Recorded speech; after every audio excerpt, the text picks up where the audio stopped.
Hi, everybody. Welcome. I'm meteorologist Sam Ryan. We have a very dynamic system. And when I say dynamic, what I mean by that, it's a term we use in meteorology and elsewhere, but it means wind driven. And so we're seeing quite a bit of heavy snow on the north side, a big temperature difference. And keep in mind, temperature differences create pressure differences. Pressure differences drive the wind, which are the storms. And so once you get a big temperature difference, in other words, you get these potentially stronger storms. And so this is tracking up to the northeast, this cold front whipping on by. What's unusual about this is some dust getting sucked into it. And so we have that along this front and even embedded within this area of divergence on the back side.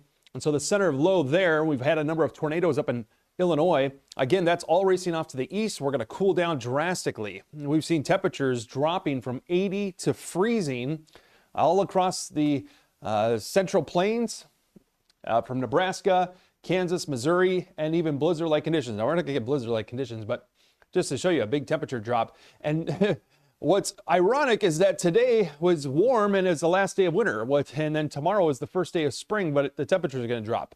So we have the equinox occurring. That is when the Earth in its orbit around sun is halfway between the solstices. And so we have the sun's direct rays over the equator at solar noon. Of course, that's not here. It will happen at 4:37 a.m. in the morning elsewhere on the planet.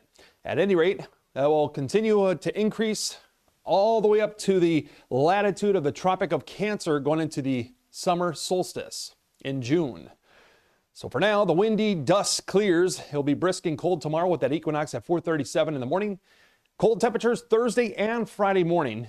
Then it starts to warm up a little bit for the weekend. Should be pretty nice, but we do have some storms we have to dodge on Sunday. So high pressure is building in. It's going to move over Florida eventually, and we'll tap into the southerly winds going into Friday afternoon. That's going to help warm us up a little bit. Not a big warm up, but more seasonable. So again, everything clears. Winds turn out of the northwest, still gusting up to near 34 miles per hour on our Thursday, diminishing quickly Thursday night. And then they turn out of the south Friday. We do have a wind chill factor. It's going to feel like low 30s, real close to freezing here out the door in the morning, even though we'll be around 42 and a high of only 54 after temps in the 70s today. How about that? Again, welcome spring.